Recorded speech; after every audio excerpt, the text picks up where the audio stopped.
ஓஹோ, எங்களுக்கே வா, நாங்க மட்டும் சும்மாவா? அடுத்த முதலமைச்சரே எங்க ஆதவண்ணாதான். தளபதியே, கட்சி விட்டு வெளியே போ. நம்ம ஒரு போஸ்டர் ஓட்டுனா ஆளுக்கு 2 போஸ்டர் ஓட்டுறாங்க. நான் சொம்பையா? இப்ப பாரு.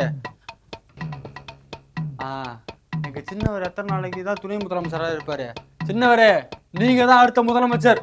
போஸ்டர் நச்சுட்டு இருக்கு பாருங்க. இங்க ஒரு இடம் காலியா இருக்கு, இதுல ஒட்டுவோம். தமிழ்நாட்டின் முதலமைச்சர் வாரிசு டிடிஆர், நீங்க தான் அடுத்த முதலமைச்சர். கோட்டைக்கு சீக்கிரமா வரீங்க, கோட்டையை பிடிக்கிறீங்க. சூப்பர். நாங்க மட்டும் என்ன ரைட்டு, எல்லாரும் விட்டா ஒட்டிக்கிட்டே போறீங்க. நம்மளும் 3 போஸ்டரோட நிப்பாட்ட கூடாது, இன்னும் ஒட்டிட வேண்டியதுதான். சீனாவை சிதற விட்ட சின்ன ஜி,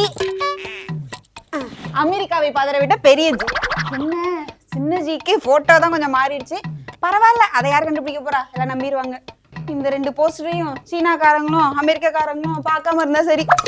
ஆஹா, எல்லாரும் கிளம்பிட்டாங்களே. உண்மையா பாதிக்கப்பட்ட நான் மட்டும் ஏன் கிளம்பாம இருக்கணும், பொங்காம இருக்கணும்? அண்ணே, மாசம் மாசம் என்கிட்ட 1000 ரூபா வாங்கி என்னென்ன பண்ணிருக்க? மாசம் மாசம் நான் எஃப்டி போட்டிருந்தா கூட இந்நேரம் எனக்கு பெரிய அமௌண்ட் வந்திருக்கும். விட மாட்டேண்ணே, இதானே பழி வாங்க பெரிய சான்ஸு. இப்ப பாரு, மகளிர் அணி கட்சியை விட்டு மொத்தமா நீங்க ஓட போறீங்க இந்த போஸ்டரை பார்த்து.